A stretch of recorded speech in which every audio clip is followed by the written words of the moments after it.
रामदास तोरी कॉलेज के online classes में आपका हार्दिक स्वागत अभिनंदन है। आज हम बात कर रहे हैं बीएससी पार्ट सेकंड के टॉपिक कार्बोनिल कंपाउंड की। आज का अपना जो टॉपिक है वो है कार्बोनिल कंपाउंड। कार्बोनिल कंपाउंड की यदि बात करें अपन तो कार्बोनिल कंपाउंड होता क्या है, सबसे पहले ये देखें अपन कि कार्बोनिल कंपाउंड किसे कहेंगे। ये जो कार्बोनिल कंपाउंड आपकी ये है थर्ड यूनिट, सेकंड यूनिट अपन पढ़ चुके हैं एल्कोहल और फिनॉल, ठीक है। थर्ड यूनिट आपकी कार्बोनिल कंपाउंड, जिसमें अपन बात करें कार्बोनिल कंपाउंड क्या होता है तो देखो C double bond O group जिसमें मौजूद होता है उनको कहते हैं कार्बोनिल कंपाउंड। या यूं कहें कि इस CO ग्रुप को ही क्या कहते हैं अपन, इसी को क्या कहते हैं कार्बोनिल ग्रुप कहते हैं। क्या कहते हैं इसको, CO ग्रुप को कार्बोनिल ग्रुप, या इसी को दूसरा नाम है ऑक्सो ग्रुप भी बोलते हैं इसको, ऑक्सो ग्रुप के नाम से भी जानते हैं, ठीक है। तो ये है CO ग्रुप को क्या कहा जाता है, कार्बोनिल ग्रुप या ऑक्सो ग्रुप कहा जाता है। अब अपन बात करें कि ये जो CO ग्रुप है ये अपने को कहां देखने को मिलेगा, तो इस टॉपिक में कार्बोनिल कंपाउंड टॉपिक में आपके दो कंपाउंड सम्मिलित हैं, एक एल्डिहाइड और दूसरा कीटोन की बात करते हैं। तो सबसे पहले अपने एल्डिहाइड की बात कर ले। मान लीजिए अपने पास में कोई एल्डिहाइड है तो इसका जो क्रियात्मक समूह होता है वो C डबल बॉन्ड OH, ये एल्डिहाइड का फंक्शनल ग्रुप होता है। इस फंक्शनल ग्रुप को ध्यान से देखेंगे तो मैं आपसे एक क्वेश्चन पूछता हूं कि एल्डिहाइड में जो क्रियात्मक समूह होता है वो हमेशा टर्मिनल होता है, किनारे पे होता है, जबकि कीटोन में आपका जो ग्रुप होता है वो बीच में होता है। कारण क्या है, तो आप देख के बता सकते हैं कैसे में मैंने लिख दिया ये कीटोन। क्वेश्चन क्या है दोबारा सुन लो कि कीटोन में CO ग्रुप कहां होता है, क्रियात्मक समूह बीच में होता है किसी हाइड्रोकार्बन श्रृंखला के, है ना। और एल्डिहाइड ग्रुप हमेशा टर्मिनल होता है, किनारे पे होता है, जबकि कीटोन में आपको CO ग्रुप कभी भी किनारे पे नहीं मिलेगा। कारण क्या है सोच के बताइए। देखिए दोनों लिखे हुए आपके पास में,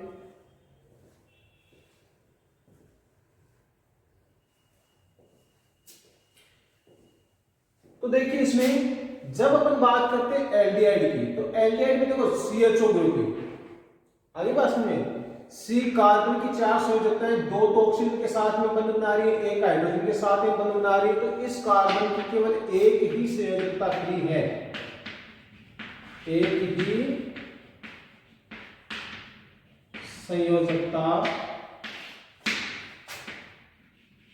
मुक्त होती है। तो कितनी भी बड़ी श्रृंखला हो ये दोनों, तो ये हमेशा कहां होगा आपका लास्ट में होगा, क्योंकि ये एक ही संयोजकता फ्री है तो ये एक ही कार्बन से जुड़ सकता है, तो ये हमेशा क्या होता है टर्मिनल होता है, एक ही संयोजकता मुक्त होती है, अतः यह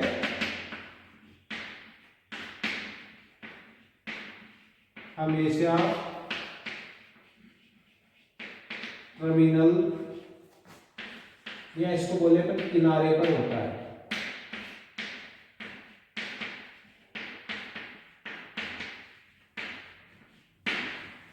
जबकि CO ग्रुप में देखो 2 संयोजकताएं फ्री होती है, तो ये इधर भी किसी कार्बन से जुड़ेगा और इधर भी किसी कार्बन से जुड़ेगा, तो ये क्या होता है हमेशा मध्य में होता है, 2 संयोजकताएं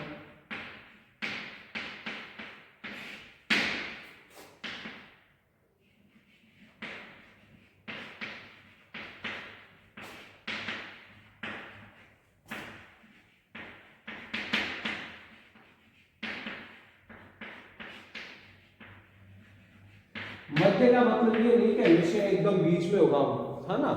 मध्य का मतलब है कि दोनों साइड में क्या होंगे, कार्बन होंगे।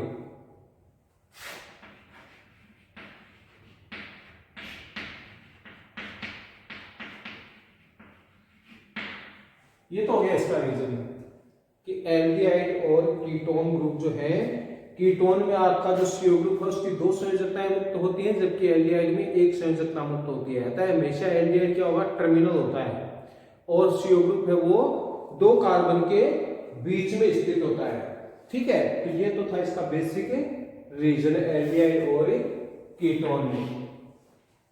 बेसिक डिफरेंस आपकी समझ में आ गया होगा। नेक्स्ट अपन बात करेंगे इसकी नोमेनक्लेचर की।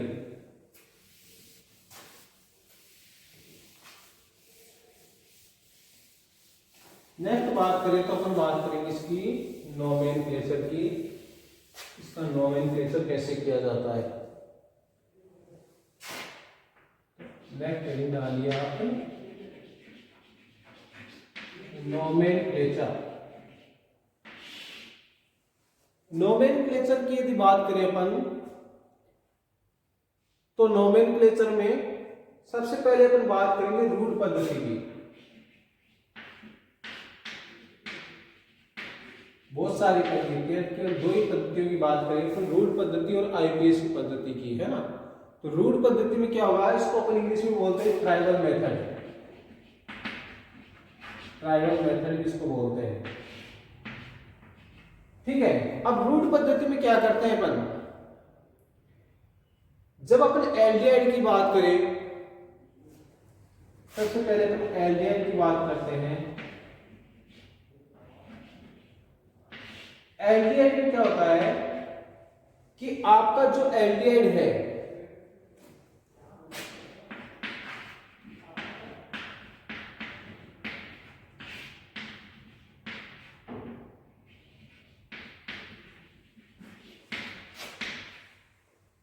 एल्डिहाइड के ऑक्सीकरण से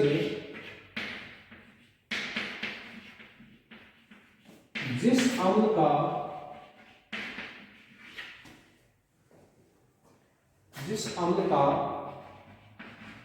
निर्माण होता है उस अम्ल के नाम के आधार पर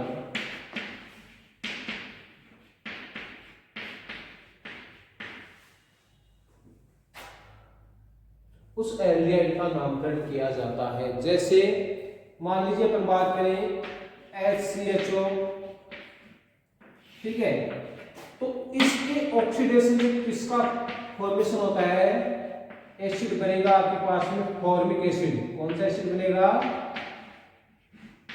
फॉर्मिक अम्ल।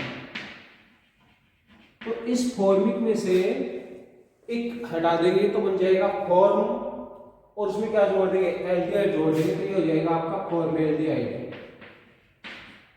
फॉर्मेल्डिहाइड, ठीक है। ऐसे ही अपन इसकी बात कर लें CH3CHO, इसका ऑक्सीडेशन करें तो कौन सा एसिड बनेगा, CH3COOH, एसिटिक एसिड।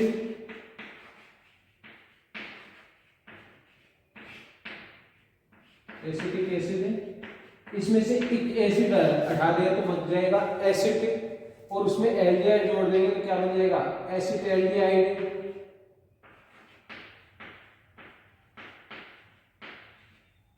ठीक है, ऐसे ही और एग्जांपल ले सकते हैं अपन, जैसे मान लीजिए आपके पास में है C6H5CHO,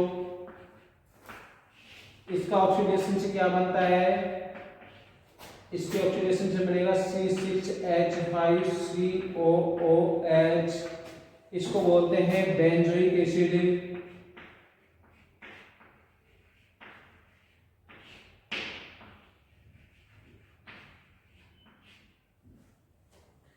ठीक है, तो इसको क्या कहेंगे, इसको बोलेंगे अपन बेंजल्डिहाइड। बेंजल्डिहाइड।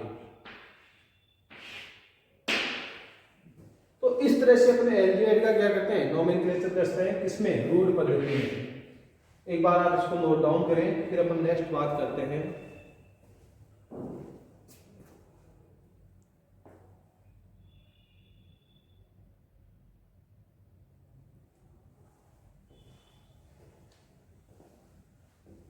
तो बात समझ में आ गई क्या, ये रूट पद्धति में एल्डिहाइड का नोमेनक्लेचर कैसे करते हैं, उस एल्डिहाइड से पहले बनाएंगे एसिड, उसका जो संगत एसिड है उसमें से एक एसिड हटा देंगे और उसमें एल्डिहाइड वर्ड जोड़ देंगे, तो क्या बन जाएगा आपका एल्डिहाइड का रूट नेम आ जाएगा, जैसे फॉर्मेल्डिहाइड, एस्टेल्डिहाइड, बेंजल्डिहाइड, इस तरह से।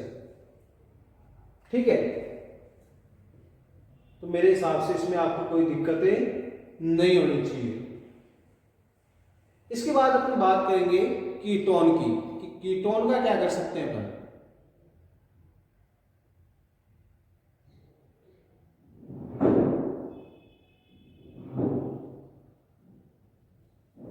ठीक है, आगे चलते हैं अपन कीटोन का।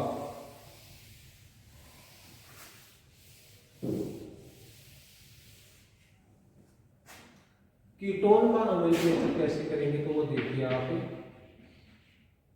कीटोन को सिंपली बोलते हैं अपन डाई एल्किल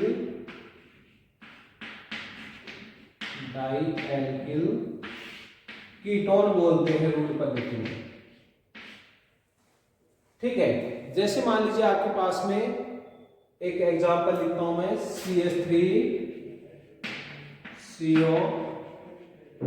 CH3 तो इसको क्या कहेंगे अपन, डाई मेथिल कीटोन, क्योंकि डाई एल्किल कीटोन वर्ड जोड़ेंगे। डाई किसको लिखेंगे, इनको, जो आपके एल्किल ग्रुप जुड़े हुए हैं उनका नाम लिखेंगे। तो यहाँ पर दोनों सेम है, तो क्या लिखेंगे, डाई मेथिल कीटोन। ठीक है, जैसे अगर सेम नहीं हो तो क्या करेंगे, जैसे मान लीजिए हमने लिख दिया CH3 CO CH2 CH3। अब देखिए, तो इधर ये एल्किल ग्रुप है, इधर ये एल्किल ग्रुप है, दो एल्किल ग्रुप है, एक का नाम है मेथिल और दूसरे का नाम है एथिल। तो क्या करेंगे, अल्फाबेटिकली जो पहले आएगा उसको पहले लिखेंगे। तो इसमें कौन सा आएगा, एथिल पहले आएगा, तो इसको लिख देंगे एथिल मेथिल कीटोन।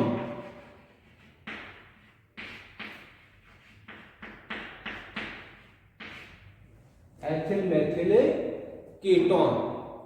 और अगर आप बात करें तो मैंने जैसे लिखा इधर CH3 CH2 CO CH2 CH3।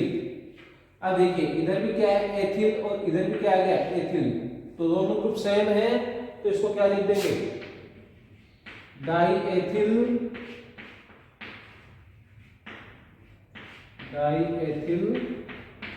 Ketone.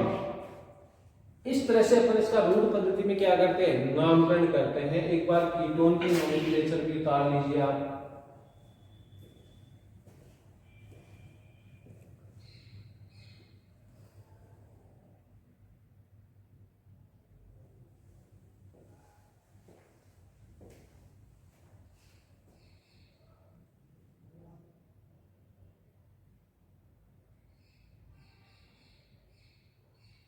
चलिए आगे।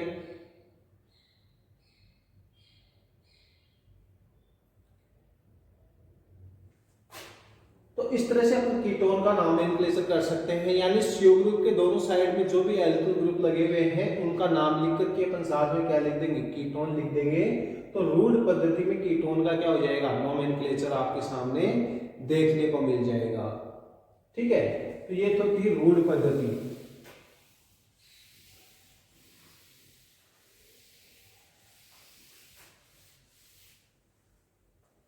अब देखिए अपन बात करते हैं IUPAC पद्धति की बात करते हैं। IUPAC पद्धति में क्या होता है, तो ये जो है नामकरण की सबसे लेटेस्ट पद्धति है IUPAC पद्धति। तो सबसे पहले इसमें बात करेंगे अपन एल्डिहाइड का नोमेनक्लेचर कैसे किया जाता है। ठीक है, तो एल्डिहाइड का नोमेनक्लेचर करने के लिए अपन क्या करते हैं, इसके जो पेरेंटल एल्केन है, ठीक है, उसमें क्या जोड़ देते हैं, उसमें Al जोड़ देते हैं। तो पेरेंटल एल्केन में क्या जोड़ देंगे, ये डालेंगे और क्या कर देंगे, एल वर्ड जोड़ देंगे। तो क्या बन जाएगा, ये बन जाएगा आपका एल्केन। ठीक है, जो वर्ड बनेगा वो क्या बनेगा, एल्केनेल। जैसे मैंने लिखा CH3, या इसको शॉर्ट में लिख देता हूं मैं, HCHO। तो इसमें पेरेंटल एल्केन कौन सी है, एक ही कार्बन है, तो एक कार्बन की पेरेंटल एल्केन कौन सी होती है, मेथेन। तो मैंने लिखा जैसे मेथेन, और इसमें क्या जोड़ूंगा मैं, ALL, और ये डालूंगा, तो क्या आ जाएगा, ये मेथेनेल।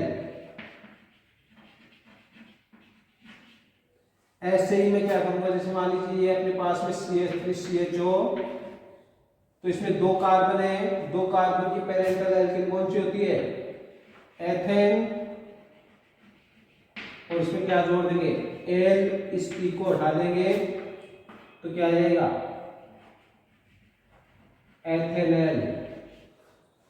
ऐसे ही तीन कार्बन की आपके पास में CH3, CH2, CHO, तो क्या करेंगे, इसमें पेरेंटल एल्केन कौन सी है, प्रोपेन, तीन कार्बन की प्रोपेन प्लस एन, ये डालेंगे, तो क्या रहेगा,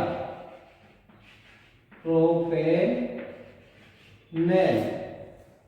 तो कुछ इस तरह से एल्डिहाइड का अपन नोमेनक्लेचर करते हैं। इसको भी आप एक बार इन एग्जांपल विथ एग्जांपल उतार लीजिए फटाफट।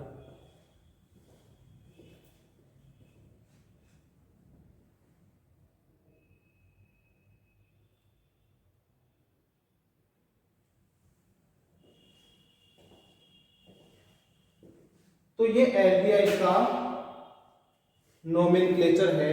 नेक्स्ट बात करेंगे अपन कीटोन का।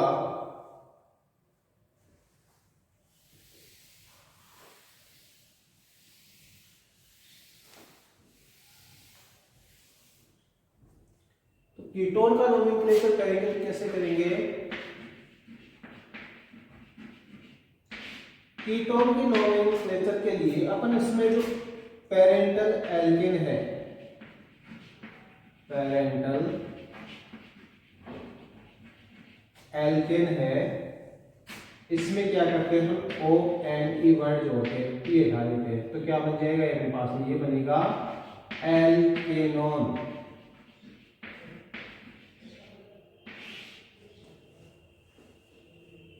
ठीक है, जैसे एग्जांपल देखेंगे आप, CH3 CO CH3, क्योंकि CO ग्रुप है, इसके दोनों तरफ कार्बन चाहिए, तो कम से कम सबसे छोटी जो एल आपकी कीटोन होती है वो 3 कार्बन की होती है। तो 3 कार्बन के लिए 1 2 3 कार्बन के लिए पेरेंटल एल्केन कौन सी होती है, प्रोपेन।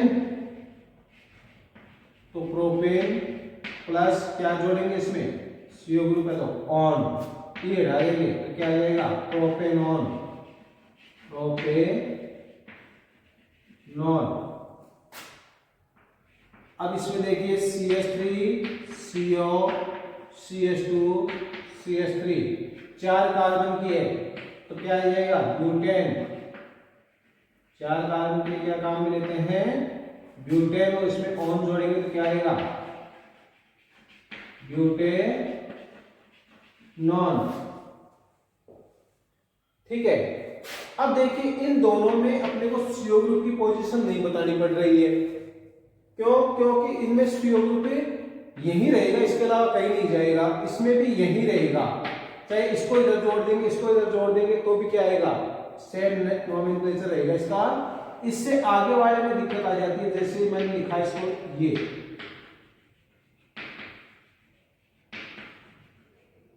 एक मैंने ये लिख दिया, दूसरा मैंने ये लिख दिया, CH3 CH2 CO CH2 CH3। अब ये 2 आइसोमर बनी है इसके। ठीक है, तो CO ग्रुप की पोजीशन लिखना यहां पर जरूरी है, तो इसको क्या लिखेंगे आप, तो इधर से, क्योंकि CO ग्रुप के पास ये है, तो इधर से इसकी नंबरिंग करेंगे तो CO ग्रुप नजदीक रहेगा, तो इसकी नोमेनक्लेचर में अपन नंबरिंग इधर से करेंगे, तो ये आएगा paint to on. CO group कहाँ है, 2 नंबर पोजीशन पे है, तो इसको क्या लिखेंगे अपन, पेंट टू ऑन या 2 पेंटोन भी लिखा जा सकता है इसको, पेंटेन 2 ऑन, पेंटेन, ठीक है, पेंटेन 2 ऑन। तो इसको क्या लिखेंगे अपन, पेंटेनॉन 2 पेंटेनॉन, इसको क्या लिख सकते हैं अपन, ये भी लिख सकते हैं 2 पेंटेनॉन। ऐसे इसको क्या लिख सकते हैं अपन, पेंटेनॉन। कौन सा पेंटेनॉन, कहां पर है, देखो 1 2 3, इधर से करेंगे इधर से करेंगे तो 3 आएगा, 3 पेंटेनॉन भी लिख सकते हैं इसको। तो ये अपना कुछ कीटोन का नोमेनक्लेचर है, ये एग्जांपल आप लिखिए फटाफट।